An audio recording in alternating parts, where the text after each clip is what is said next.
Trinetra Churu update में आपका स्वागत है। केंद्र सरकार ने आज देश का आम बजट पेश किया है। केंद्र ने इस आम बजट में सैनिक स्कूल से लेकर कई बड़े ऐलान किए। बजट पेश करने के बाद वित्त मंत्री निर्मला सीतारमण ने प्रेस वार्ता को संबोधित किया। इस दौरान उन्होंने कहा कि आम बजट में सभी वर्गों का ध्यान रखा गया है। उन्होंने कहा कि किसानों के जीवन में सुधार लाना हमारा मकसद है, किसान हमारी प्राथमिकता में है। साथ ही उन्होंने कहा कि पिछला साल देश के लिए काफी मुश्किलों भरा रहा। ऐसे में ये बजट ऐसे वक्त में आ रहा है जब काफी संकट है।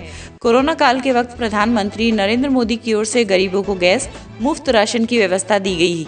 वहीं बजट को लेकर उपनेता प्रतिपक्ष राजेंद्र राठौड़ ने कहा कि देश की तरक्की और मजबूती को प्रदान करने वाला यह बजट आत्मनिर्भर भारत की अवधारणा को और अधिक सशक्त बनाने में कामयाब होगा। साथ ही उन्होंने इस बजट को हर वर्ग के लिए फायदेमंद बताया।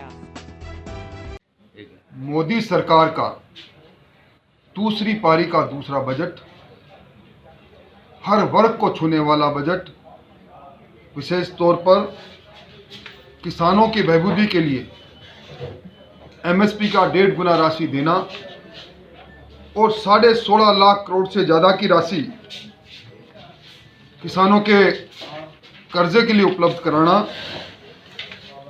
और किसान किस प्रकार आत्मनिर्भर हो, 5,000 करोड़ से ज़्यादा की राशि सिंचाई के लिए उपलब्ध कराना, ये सारी बातें इस बात को सिद्ध कर रही है कि मोदी जी के जहन में किसान कल्याण है। वहीं दूसरी ओर 1 करोड़ से ज़्यादा उपभोक्ताओं को उज्ज्वला योजना में से जोड़ना, व सभी शहरों में पाइपलाइन से गैस पहुंचाने के साथ साथ इंफ्रास्ट्रक्चर के लिए जिस प्रकार की व्यवस्था की गई है, पहली बार राज्यों को कैपिटल एक्सपेंडिचर के अंदर सहायता के लिए कोष बनाना अपने आप में राज्यों को स्वावलंबित करने की दृष्टि से बड़ा कदम है। 137% स्वास्थ्य के क्षेत्र में राशि की बढ़ोतरी करना, 2,38,000 करोड़ रुपए इस वर्ष के लिए वित्तीय प्रावधान रखना अपने आप में एक मील का पत्थर साबित होगा। आत्मनिर्भर भारत के जिन 7 स्तंभों का जिक्र किया है, उन 7 स्तंभों में जब ये वित्तीय प्रवाह जाएगा तो निश्चित तौर पर देश आत्मनिर्भर होगा। ये बजट गरीब कल्याण का बजट है, किसानों को समर्पित बजट है और आधारभूत संरचनाओं को मजबूत करने का बजट है।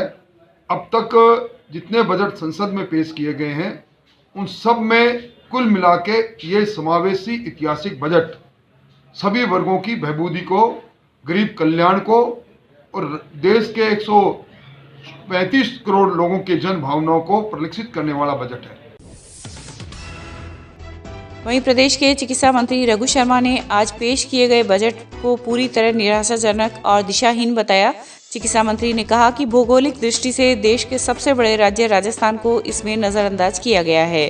वहीं इस बजट में युवाओं, किसानों व श्रमिकों के हितों पर विशेष ध्यान नहीं दिया गया है। युवाओं को रोजगार के अवसर उपलब्ध कराने पर सर्वोच्च प्राथमिकता दिए जाने की आवश्यकता थी, लेकिन इस दिशा में ठोस प्रस्ताव नहीं होना युवाओं के लिए निराशाजनक है। केंद्रीय वित्त मंत्री श्रीमती निर्मला सीतारमण जी द्वारा आज जो पेश किया गया बजट, वो पूरी तरह से निराशाजनक बजट है। उसमें बेरोजगारी दूर करने के कोई उपाय नहीं है, उसमें किसानों को राहत देने की कोई योजना नहीं है। देश का किसान 2 महीने से ज्यादा सड़कों पर बैठा आंदोलन कर रहा है और 3 काले कानूनों को वापस लेने की बात कर रहा है। देश के किसान को इग्नोर किया गया है और जो श्रमिक है, जो बहुत बड़ी संख्या में है, उन श्रमिकों के जीवन में कैसे बेहतरी आए, उसकी कोई उपाय इसमें नहीं है। हेल्थ इंफ्रास्ट्रक्चर को मजबूत करने की बात की गई है, लेकिन उसको किस दिशा में ठोस प्रावधान इसके लिए किया जाना चाहिए, वो प्रावधान इसमें नहीं है। आप देखिए कि पेट्रोल और डीजल में जिस ढंग से बेतहाशा वृद्धि हुई है, आज ऑटोमोबाइल पार्ट जो है उनको और महंगा कर दिया। जब ट्रांसपोर्टेशन महंगा होगा, पेट्रोल डीजल महंगे होंगे, देश में महंगाई बढ़ेगी।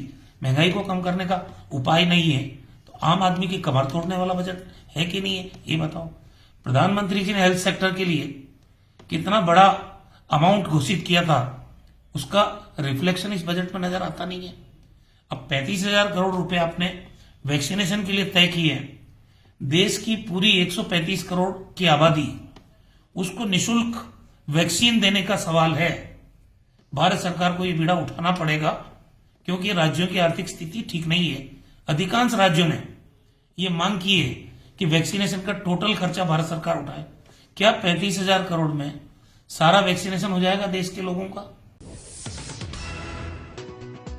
जिला कलेक्टर सावनवाल वर्मा ने कहा है कि अधिकारी अपने अपने विभाग की फ्लैगशिप योजनाओं की समुचित मॉनिटरिंग करते हुए यह सुनिश्चित करें कि योजनाओं का लाभ पात्र एवं जरूरतमंद व्यक्तियों को समयबद्ध ढंग से प्राप्त हो। जिला कलेक्टर आज विभिन्न विभागीय अधिकारियों के साथ फ्लैगशिप योजनाओं की प्रगति की समीक्षा कर रहे थे।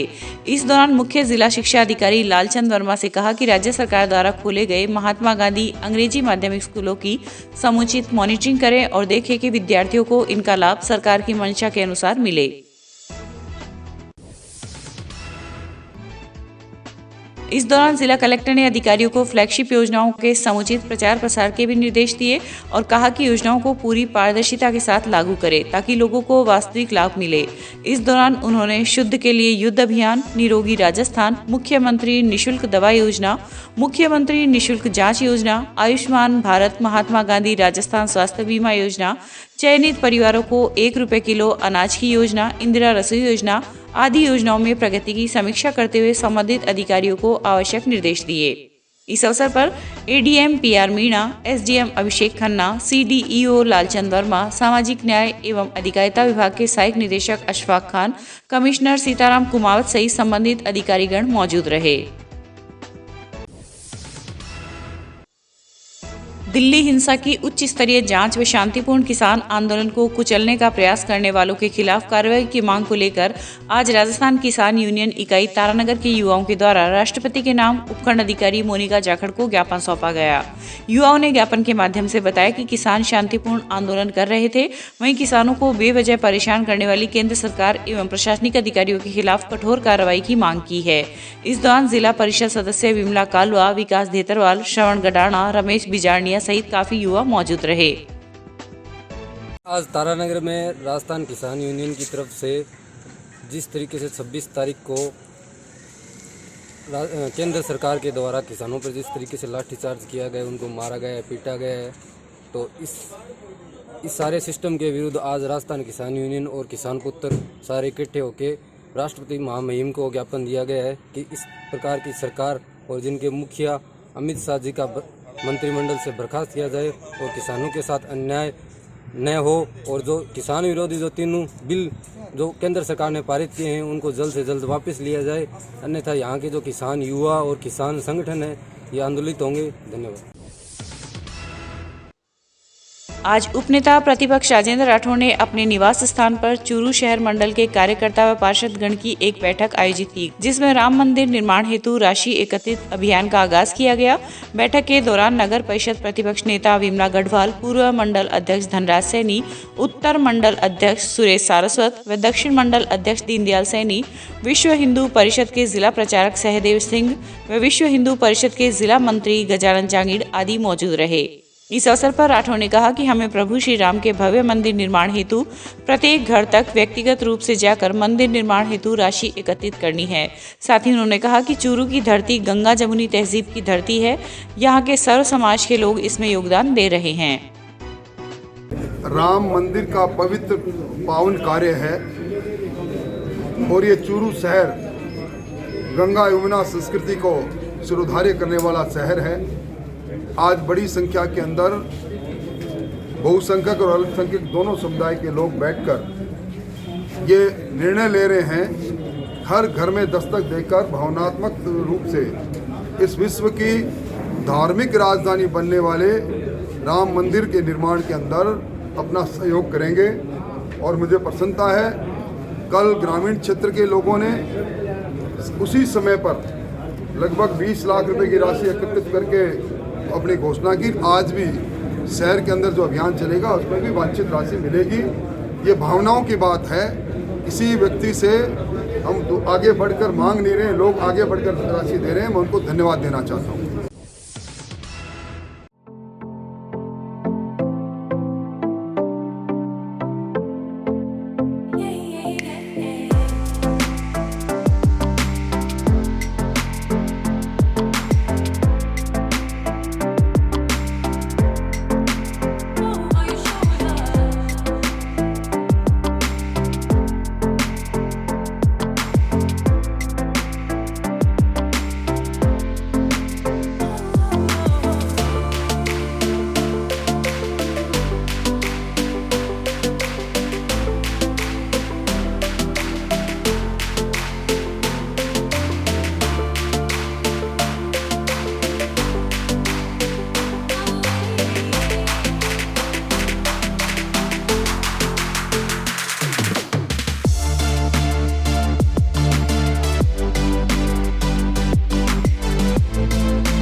श्री दादू दयाल सैंडस्टोन।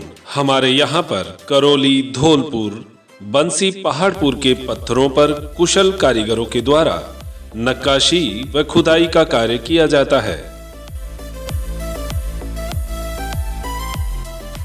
अगर आपको अपने घर, फार्म हाउस, मंदिर की सजावट हेतु पत्थर की जाली, खूबसूरत फंवारे, सुंदर झरने, झरोखे, गमले, शेर, हाथी, घोड़े, मूर्ति, भव्य चौखट, लैंप, सोफा सेट, छतरी, आकर्षक पिलर बनवाने हो तो संपर्क करें श्री दादू दयाल सैंडस्टोन, टी पॉइंट, सरदार शहर रोड, रतनगढ़।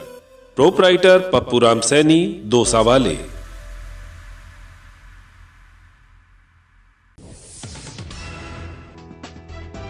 सरदार शहर में पल्स पोलियो अभियान के तहत आज आंगनबाड़ी कार्यकर्ताओं, आशा सहयोगिनियों व चिकित्सा कर्मियों ने घर घर जाकर पोलियो की दवा पिलाई। इस अवसर पर 0 से 5 साल तक के बच्चों को यह दवा पिलाई गई। वार्ड संख्या 12 की आंगनबाड़ी कार्यकर्ता तुलसी सेवदा आदि ने दवा पिलाई। इस प्रकार बादड़िया गांव में भी ANM कविता, आंगनबाड़ी कार्यकर्ता लक्ष्मी देवी ने दवा पिलाई। इस अवसर पर ग्राम पंचायत के सरपंच शेराराम जोशी आदि उपस्थित थे।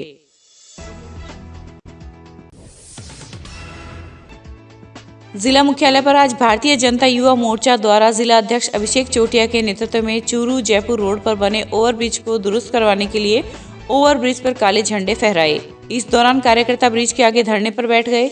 वहीं सूचना पर प्रशासन हरकत में आया और शहर कोतवाल व DSP ममता सारस्वत और तहसीलदार समझाइश करने मौके पर पहुंचे। इस दौरान प्रशासन ने तुरंत प्रभाव से समस्या के निराकरण की बात कही, तब जाकर धरना स्थगित हुआ। गौरतलब है कि चूरू जयपुर को जोड़ने वाले इस ब्रिज का निर्माण 8 वर्ष पूर्व किया गया था, जिस पर 30 करोड़ रुपए की लागत आई थी, परंतु निर्माण के कुछ समय पश्चात ही यह ओवरब्रिज जीर्ण शीर्ण अवस्था में पहुंच गया। आज भारतीय जनता युवा मोर्चा के कार्यकर्ताओं ने सोई हुई कांग्रेस सरकार को जगाने के लिए, सोए हुए जिला प्रशासन को जगाने के लिए जयपुर रोड के ऊपर जो ओवरब्रिज बना हुआ है, जिसका 2013 के अंदर राजस्थान सरकार के मुख्यमंत्री अशोक गहलोत ने उद्घाटन किया था, जो 5 साल भी नहीं चला, 30 करोड़ की जनता की खून पसीने की कमाई से जिसका निर्माण कार्य करवाया गया और वो 2018 के अंदर परमानेंट रूप से बंद कर दिया। ओवरलोड वाहन उसके ऊपर से नहीं जा सकते, बसें नहीं जा सकती, उसके ऊपर से एम्बुलेंस नहीं जा सकती, उसके ऊपर से फायर ब्रिगेड की गाड़ियाँ नहीं जा सकती। जो पैसे वाले लोगों की गाड़ियाँ हैं, जो जिला प्रशासन की गाड़ियाँ हैं, वो इसके ऊपर से गुजरती है। हमने कई बार जिला प्रशासन को ज्ञापन दिया, कई बार उनको सचेत किया कि आप आवाम की आवाज़ को सुनिए, आप जनता के दर्द को समझिए और आप इस पोलियो को दुरुस्त कराइए। क्यों उस कंपनी का आप फेवर करने पे लग रहे हो? हमें ऐसा विकास नहीं चाहिए जो कांग्रेस सरकार ने 2013 और 18 के बीच में इस चूरू की जनता को सुपुर्द किया था। इस घटिया सामग्री से बने हुए पुल का निर्माण हमें नहीं चाहिए। हम जिला प्रशासन, राजस्थान की सरकार से मांग करते हैं, तुरंत प्रभाव से इसको निर्माण करने वाली कंपनी को ब्लैक लिस्टेड करे, उसको यहाँ पर बुलाए, इस पुलियो की तकनीक खामी को दूर करे और आम जनता जिस व्हीकल के अंदर, जिस बस के अंदर संपर्क करती है, ट्रेवल करती है, उस बसों के लिए आवागमन को शुरू किया जाए। इन मांगों को लेकर आज हमने इस पूरे पुलियो के ऊपर काले झंडे लगाए। कांग्रेस को आईना दिखाने का काम किया है, प्रशासन को आईना दिखाने का काम किया है। किए हुए उनके जो काले काम है उसके ऊपर हमने काले झंडे लगाए और यहाँ पर हमने चक्का जाम किया। सादुलपुर की रेलवे स्टेशन रोड पर स्थित बालाजी ट्रांसपोर्ट कार्यालय में कल समाज सेवी करतार सिंह पूनिया की 5वीं पुण्यतिथि पर आयोजित स्वैच्छिक रक्तदान शिविर में 210 यूनिट का संग्रहण किया गया। शिविर का शुभारंभ दीप प्रज्वलन और श्रद्धांजलि सभा से हुआ। इस अवसर पर पूर्व कैबिनेट मंत्री जयनारायण पूनिया, बसपा नेता मनोज न्यांगली एवं पूर्व विधायक नंदलाल पूनिया आदि ने रक्तदान को महादान बताते हुए युवाओं को रक्तदान करने का संदेश दिया। इस मौके पर समाज सेवी विमल पूनिया, बलवीर पूनिया, पूर्व सरपंच बिल्कुपाल सिंह, संयुक्त व्यापार मंडल के अध्यक्ष पवन मोहता आदि ने शिविर में भागीदारी निभाई। इस अवसर पर रक्तदाताओं को प्रमाण पत्र देकर सम्मानित भी किया गया। चूरू टाउन हॉल के पास आज JMD लाइब्रेरी का शुभारंभ उपनेता प्रतिपक्ष राजेंद्र राठौड़ ने फीता काटकर किया। इस अवसर पर राठौड़ ने कहा कि आज के युग में यह शिक्षा के क्षेत्र में एक नई पहल है। इससे युवाओं व बच्चों को शिक्षा ग्रहण करने का मौका मिलेगा, वहीं इससे शिक्षा को बढ़ावा भी मिलेगा। इस अवसर पर पंचायत समिति सदस्य हरलाल सहारण, प्रधान दीप चंद राहड़, उप जिला प्रमुख महेंद्र न्योल, लालचंद गोदारा आदि मौजूद थे। लाइब्रेरी प्रबंधक सपना सिंह व शक्ति सिंह राठौड़ ने अतिथियों का आभार व्यक्त किया। मेरी ढेरों सारी शुभकामनाएं। एक नवाचार प्रारंभ किया है। JMD लाइब्रेरी के उद्घाटन पर मेरी ढेरों सारी शुभकामनाएं। चूरू के अंदर एक नवाचार प्रारंभ हुआ है। शिक्षा के अंदर जिस प्रकार की आधुनिकता आ रही है, अब टीचरलेस क्लासेस की बात होने लग गई। वाईफाई के माध्यम से आकर अध्ययन कर सकता है। मैं उम्मीद करता हूं कि इस लाइब्रेरी में आज विश्व की तमाम नई तकनीकों के आधार पर रोशन करेंगे। मैं संचालन कर्ताओं को ढेरों सारी शुभकामनाएं दूंगा। उन्होंने इतना अच्छा नवाचार प्रारंभ किया। ढेरों सारी शुभकामनाएं। वहीं इस दौरान राठौड़ ने टाउन हॉल के पास रॉयल कैफे व फास्ट फूड सेंटर का भी उद्घाटन किया। इस दौरान राठौड़ ने कहा कि कैफे खुलने से रोजगार के क्षेत्रों में विकास होगा। वहीं फूड चेन खुलने से आमजन भी परिवार के साथ इसका लाभ उठा सकेंगे। इस अवसर पर कैफे संचालक लालचंद गौतारा ने बताया कि उनकी ओर से होम डिलीवरी की सुविधा भी दी जाएगी।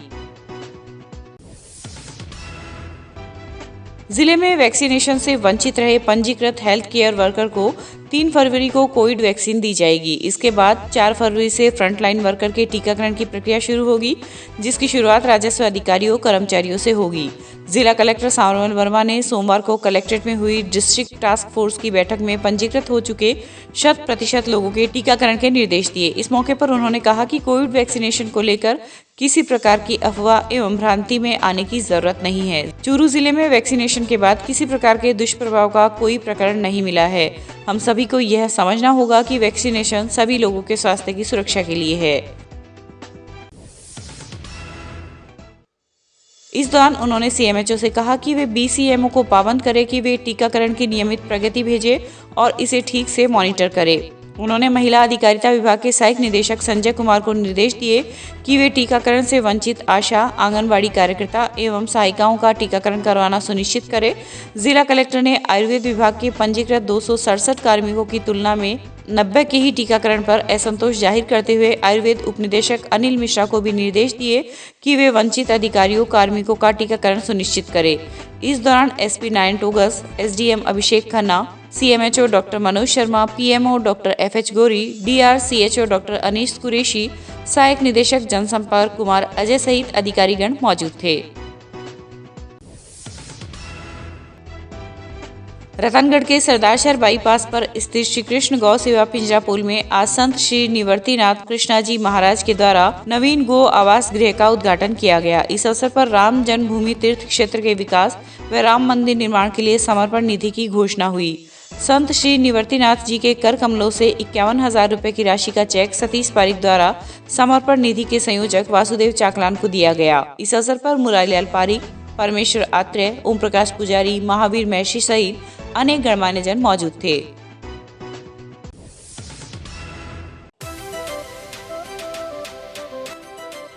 श्री दादू दयाल सैंडस्टोन हमारे यहाँ पर करौली, धौलपुर, बंसी, पहाड़पुर के पत्थरों पर कुशल कारीगरों के द्वारा नक्काशी व खुदाई का कार्य किया जाता है। अगर आपको अपने घर, फार्म हाउस, मंदिर की सजावट हेतु पत्थर की जाली, खूबसूरत फंवारे, सुंदर झरने, झरोके, गमले, शेर, हाथी, घोड़े, मूर्ति, भव्य चौखट, लैंप, सोफा सेट, छतरी, आकर्षक पिलर बनवाने हो तो संपर्क करें श्री दादू दयाल सैंडस्टोन, टी पॉइंट, सरदार शहर रोड, रतनगढ़। प्रोपराइटर पप्पू राम सैनी, दोसा वाले।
जिले में नगर परिषद सुजानगढ़ एवं नगर पालिका छापर, बीदासर, रतनगढ़, राजल देसर, सरदार शहर, रतनगर व तारानगर में 7 फरवरी 2021 को होने वाले अध्यक्ष पद के निर्वाचन हेतु 1 फरवरी 2021 को संबंधित रिटर्निंग अधिकारियों द्वारा लोक सूचना का प्रकाशन कर दिया गया है। जिला निर्वाचन अधिकारी सावनमल वर्मा ने बताया कि अध्यक्ष पद हेतु लोक सूचना के प्रकाशन के साथ ही नामांकन प्रक्रिया शुरू हो गई है। इसी के तहत 2 फरवरी तक प्रातः 10:30 बजे से दोपहर 3 बजे तक नाम निर्देशन पत्र प्राप्त किए जाएंगे। वहीं 3 फरवरी को नाम निर्देशन पत्रों की समीक्षा होगी व 4 फरवरी 2021 तक अभ्यर्थिता वापस ली जा सकेगी तथा 7 फरवरी को प्रातः 10 से दोपहर 2 बजे तक मतदान होगा। जिले में मिशन इंद्रधनुष 3.0 टीकाकरण अभियान 8 फरवरी व 8 मार्च 2021 से चरणों में चलाया जाएगा। सीएमएचओ डॉक्टर मनोज शर्मा ने बताया कि अभियान का प्रत्येक चरण 15 दिन का होगा तथा अभियान में ड्रॉप आउट व लेफ्ट आउट कर रहे 0 से 24 माह के बच्चों एवं महिलाओं के विभिन्न जीवन रक्षक टीके लगाए जाएंगे। वहीं टीकाकरण के 100% लक्ष्य को पूरा करने के लिए 95% से कम टीकाकरण क्षेत्र को शामिल किया जाएगा। उन्होंने बताया कि मिशन इंद्रधनुष 3.0 अभियान के सफल क्रियान्वयन के लिए समस्त बीसीएमओ को हेड काउंट सर्वे के लिए निर्देशित किया गया है। राष्ट्रीय सड़क सुरक्षा माह के अंतर्गत आज जिला परिवहन अधिकारी संजीव कुमार दलाल के नेतृत्व में जयपुर रोड स्थित चूरू पुलिया पर दुर्घटनाओं को रोकने के लिए वल्नरेबल स्पॉट व रिफ्लेक्टिव टैप लगाए गए हैं। इस दौरान जिला परिवहन अधिकारियों ने कहा कि इस वल्नरेबल स्पॉट पर अक्सर दुर्घटनाएं होती रहती है। परिवहन विभाग ने इस स्पॉट का चयन कर दुर्घटनाओं को रोकने के लिए टेप लगाए गए हैं। वहीं इस पुलिया पर स्ट्रीट लाइट भी खराब रहती है जिससे वाहन चालकों को असुविधा होती है। मौके पर ही बिजली विभाग से संपर्क कर स्ट्रीट लाइट्स भी सुचारू करवाई गई। उच्च प्राथमिक आदर्श विद्या मंदिर चूरू द्वारा संचालित संत रविदास संस्कार केंद्र का आज संकुल प्रमुख भंवरलाल प्रजापत तथा बाबूलाल प्रजापत द्वारा औचक निरीक्षण किया गया। निरीक्षण के दौरान संस्कार केंद्र अपने निर्धारित समय अनुसार संचालित मिला तथा 30 बालक उसमें अध्ययनरत थे। इस दौरान केंद्र प्रमुख ने बालकों को प्रातः स्मरण का अभ्यास करवाया तथा उनकी दिनचर्या के बारे में बातचीत की। इस अवसर पर विप्र फाउंडेशन के जिला अध्यक्ष विश्वनाथ शर्मा द्वारा बालकों को मिठाई का वितरण भी किया गया। सरदार शहर में आज यातायात पुलिस ने वाहनों पर रेडियम स्टिकर लगाए। यातायात पुलिस प्रभारी गणपत राव ने बताया कि कस्बे के विभिन्न स्थानों पर ट्रैक्टर ट्रॉलियों, पिकअप, ट्रक, दुपहिया वाहनों पर रेडियम स्टिकर लगाए गए। साथ ही लोगों को यातायात नियमों की जानकारी दी। वहीं दुपहिया वाहन चलाते समय हेलमेट पहने, चौपहिया वाहन चलाते समय सीट बेल्ट लगाने के लिए समझाइश की गई। इस अवसर पर हेड कांस्टेबल रामेश्वर, नरेंद्र दहिया, सुरेश भूजान, रूपा देवी, राजेश आदि ने सहयोग किया। सरदार शहर में आज कीकासर व बायला मंडल के लोगों ने उपखंड अधिकारी को ज्ञापन सौंपकर बायला व कीकासर पटवार मंडल में पटवारी लगाने की मांग की है। उन्होंने लिखा कि पटवारियों ने पिछले 18 दिनों से अतिरिक्त पटवार मंडलों के कार्य का बहिष्कार कर दिया है, जिसके कारण काश्तकारों को विभिन्न समस्याओं से गुजरना पड़ रहा है। अतः शीघ्र पटवारी लगाया जाए, अन्यथा मजबूर होकर किसानों को आंदोलन करना पड़ेगा। इस अवसर पर बायला व लोडसर आदि गाँव के लोग मौजूद थे।